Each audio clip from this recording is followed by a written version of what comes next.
दोस्तों, स्वागत है आपका टॉप करियर स्टडी में। मैं हूं आपके साथ शेख शबब। तो चलिए शुरू करते हैं आज के इस सफर को।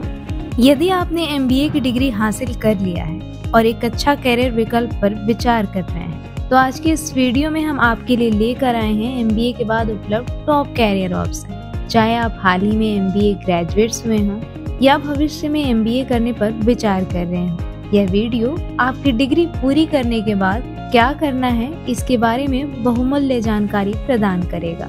MBA के बाद कमाई के टॉप अवसरों की सूची में सबसे पहले आता है मैनेजमेंट एनालिस्ट।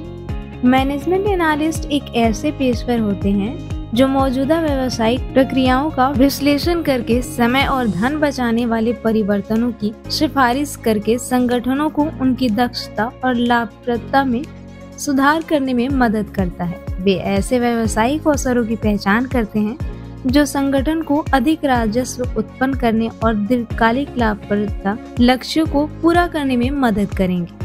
प्रबंधन विश्लेषक सुधार क्षेत्रों की पहचान करने के लिए वित्तीय डाटा का विश्लेषण करते हैं, जैसे साल के अंत की रिपोर्ट, लाभ हानि विवरण और खर्च। ये संगठनात्मक विकास, कर्मियों, संचालन और कार्य वातावरण को बेहतर बनाने के लिए समाधान डिजाइन करते हैं। एक प्रबंधन विश्लेषक का लक्ष्य व्यवसाय विश्लेषण नामक एक अनुसंधान दृष्टिकोण के माध्यम से संगठनों में परिवर्तन लाना और प्रतिबद्ध करना है। अगर बात करें एक मैनेजमेंट एनालिस्ट की शुरुआती सैलरी की, तो 3,50,000 से 5 लाख तक की होती है। वहीं मध्य में 5 लाख से 7 लाख की। अगर एक्सपीरियंस हो जाता है तो फिर 7,60,000 से लेकर के 1,12,50,000 तक भी मिल जाता है। फिर आता है फाइनेंस मैनेजर। एक फाइनेंस मैनेजर ऐसा पेशेवर होता है जो किसी संगठन के वित्तीय कार्यों की देखरेख करता है। ये वित्तीय निर्णय लेने के लिए अकाउंटेंट द्वारा तैयार किए गए वित्तीय विवरण और अन्य जानकारी का उपयोग करते हैं। वित्त प्रबंधक यह सुनिश्चित करने के लिए नकदी प्रवाह, बजट, वित्तीय योजना पर ध्यान केंद्रित करते हैं कि संगठन अपने वित्तीय लक्ष्यों को पूरा करे। ये सटीक डेटा विश्लेषण बनाते हैं और निवेश योजनाओं पर वरिष्ठ प्रबंधन को सलाह देते हैं। कंपनी के फाइनेंस की निगरानी करते हैं और दीर्घकालिक वित्तीय लक्ष्यों के लिए योजनाएं विकसित करते हैं। कॉर्पोरेट वित्त प्रबंधक नियमों में काम करते हैं और संगठन के वित्तीय संसाधनों को प्रबंधन के लिए जिम्मेदार होते हैं। किसी संगठन के वित्तीय स्वास्थ्य को सुनिश्चित करने में वित्त प्रबंधक की भूमिका महत्वपूर्ण होती है। फाइनेंस मैनेजर की शुरुआती सैलरी करीब 5 लाख से 6.5 लाख तक होती है।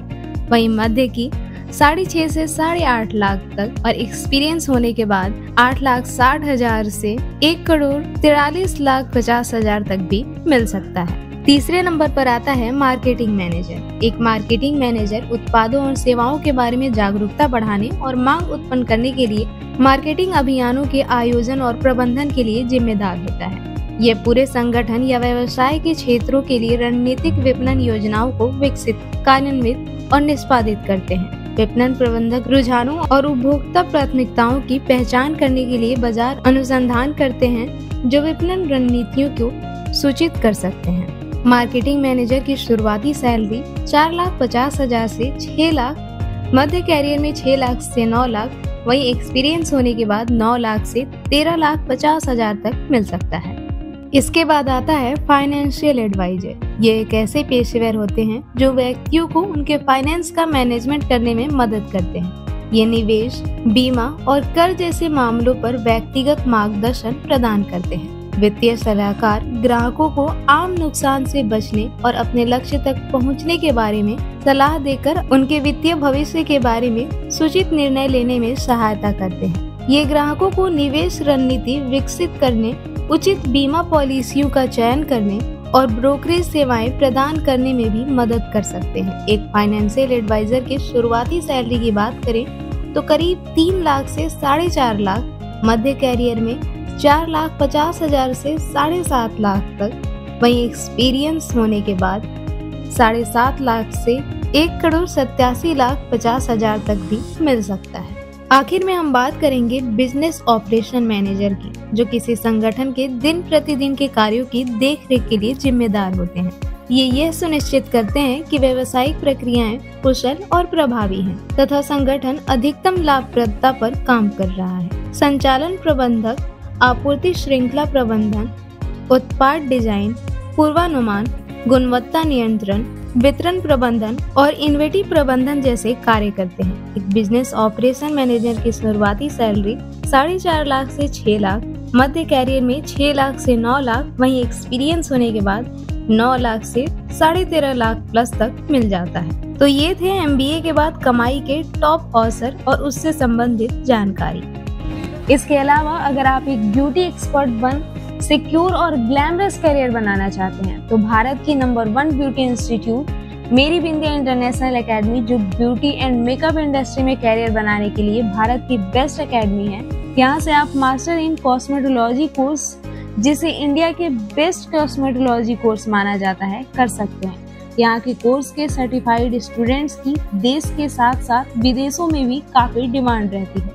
पूरे इंडिया के साथ साथ Australia, South Africa, Canada, Nepal, Bhutan और बांग्लादेश आदि कंट्री से student beauty, makeup, hair, nails, cosmetology, hair extension, eyelashes extension and permanent makeup की कोर्स की ट्रेनिंग के लिए मेरी बिंदिया इंटरनेशनल एकेडमी आते हैं। मेरी बिंदिया इंटरनेशनल एकेडमी को बहुत सारी राष्ट्रीय और अंतर्राष्ट्रीय संस्थाओं ने भारत की बेस्ट ब्यूटी स्कूल अवार्ड से पुरस्कृत किया है तथा लगातार 4 साल से इंडिया के बेस्ट ब्यूटी स्कूल के अवार्ड से सम्मानित किया गया है।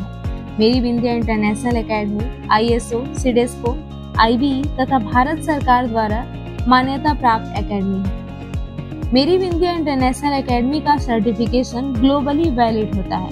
यहाँ से कोर्सेज करने के बाद आपको देश और विदेशों के कई बड़े बड़े ब्रांड से जॉब के ऑफर आते हैं। मेरी बिंदिया इंटरनेशनल एकेडमी के 2 ब्रांच हैं, एक नोएडा सेक्टर 18 मेट्रो स्टेशन के पास और दूसरा दिल्ली के राजौरी गार्डन मेट्रो स्टेशन के पास स्थित है। अगर आप यहाँ के किसी कोर्स की इंक्वायरी करना चाहते हैं तो दिए नंबर पर कॉल या व्हाट्सएप कर सकते हैं या फिर स्क्रीन पर दिए एड्रेस पर विजिट कर सकते हैं। उम्मीद है आपको इस वीडियो में दी गई जानकारी कारगर साबित होगी। अगर आपको अन्य किसी कोर्स या कॉलेज के बारे में कोई जानकारी चाहिए तो हमें कमेंट करें या फिर हमारी वेबसाइट www.topcareerstudy.com को विजिट करें। किसी कोर्स में एडमिशन लेने के लिए हमारी टीम से कांटेक्ट भी कर सकते हैं।